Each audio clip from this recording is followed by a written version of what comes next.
டாஸ்மாகில் 1000 கோடி ரூபாய் ஊழல் என அமலாக்கத்துறை தகவல் தெரிவித்திருக்கும் நிலையில் திமுக அரசு ராஜினாமா செய்ய வேண்டும் என எதிர்க்கட்சித் தலைவர் எடப்பாடி பழனிசாமி வலியுறுத்தியிருக்கிறார். இது தொடர்பான கூடுதல் விவரங்களோடு இணைகிறார் எமது செய்தியாளர் ராஜகுமரன். வணக்கம் ராஜகுமரன், நீங்க தொடரலாம். டாஸ்மாக் முறைகேடு தொடர்பாக இன்று சட்டப்பேரவையிலும் எதிர்க்கட்சி தலைவரான எடப்பாடி பழனிசாமி கேள்வி எழுப்ப முற்பட்டார். ஆனால் பட்ஜெட் கூட்டத்தொடர் வாசிக்கும் நாளில் பட்ஜெட்டை வாசிக்கக்கூடிய நிதியமைச்சர் உள்ளிட்ட அந்த துறை சார்ந்த அமைச்சர்களை தவிர்த்து யாரும் பேச முடியாது என்பதன் காரணமாக அவருக்கான வாய்ப்பு மறுக்கப்பட்டிருந்தது. இந்த நிலையில்தான் எதிர்க்கட்சி தலைவர் எடப்பாடி பழனிசாமி டாஸ்மாக் முறைகேடு தொடர்பாக அமலாக்கத்துறை நேற்று வழங்கியிருந்த அந்த செய்திக்குறிப்பை சுட்டிக்காட்டி 1000 கோடி ரூபாய்க்கு மேலே முறைகேடு செய்திருக்கின்றார்கள். அமலாக்கத்துறை வெளியிட்டிருக்கக்கூடிய செய்திக்குறிப்பில் 1000 கோடிக்கு மேலே தமிழகத்தினுடைய டாஸ்மாகில் முறைகேடு நடந்திருப்பதாக செய்தி வெளியாகி இருக்கின்றது. விசாரணை தொடர்ந்து நடைபெற்றுக் கொண்டிருக்கின்றது. இந்த விசாரணை முழுமையாக முடிவடைகின்ற பொழுது டாஸ்மாக் நிறுவனத்தின் மூலமாக கிட்டத்தட்ட 40,000 கோடி அளவுக்கு ஊழல் நடைபெற்றிருக்குமோ என்று தனக்கு சந்தேகம் எழுவதாக குறிப்பிட்டிருக்கின்றார்.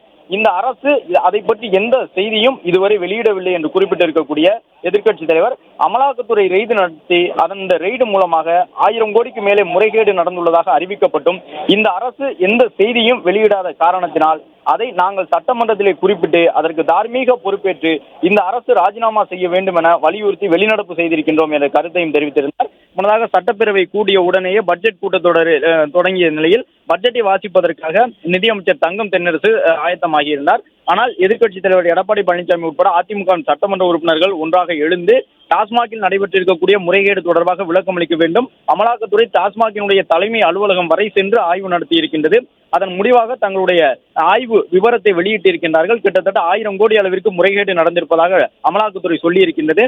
மேலும் இந்த விசாரணை முழுமையடையும் பொழுது கிட்டத்தட்ட 40,000 கோடி அளவிற்கு டாஸ்மாக் நிறுவனம் தமிழ்நாட்டிலே முறைகேட்டில் ஈடுபட்டு அந்த பணத்தை எல்லாம் ஒரு சில தனிநபர்கள் வசூலித்திருக்கின்றார்கள் என்ற விவரம் எல்லாம் தெரிய வர இருக்கின்றது. எனவே டாஸ்மாக் தொடர்பாக பேசுவதற்கு அனுமதி அளிக்க வேண்டும் என்று கேட்டிருந்தார். ஆனால் அதற்கு நிதியமைச்சர் தங்கம் தென்னரசு தான் இன்று முழுவதுமாக இந்த நாளில் பட்ஜெட்டை வாசிக்க வேண்டும், அதிமுக உறுப்பினர்கள் யாரும் பேசுவதற்கு அனுமதி கிடையாது என்று பேரவைத் தலைவர் அப்பாவு திட்டவட்டமாக தெரிவித்ததன் காரணமாக அதிமுக சட்டமன்ற உறுப்பினர்கள் அனைவரும் பேரவை தொடங்கிய உடனேயே சற்று நேரம் அமளியில் ஈடுபட்டுவிட்டு அதன் பிறகு வெளியில் வந்து விட்டார்கள். வெளிநடப்புக்கான காரணமாக பேரவையிலே பேச அனுமதிக்கவில்லை. டாஸ்மாக் நிறுவனம் மூலமாக மிகப்பெரிய முறைகேடு நடந்திருக்கின்றது. கிட்டத்தட்ட ஒவ்வொரு டாஸ்மாகில் மது பாட்டிலுக்கும் 10 ரூபாய் முதல் 30 ரூபாய் வரை விலை கூட வைத்து விற்பனை செய்திருக்கின்றார்கள். அந்த பணம் எல்லாம் குறிப்பிட்ட சில அமைச்சர்கள் நடத்தக்கூடிய தனியார் மது ஆலைகளுக்கு சென்றிருக்கின்றது என்ற குற்றச்சாட்டை முன்வைத்து வெளிநடப்பு செய்திருந்தார்.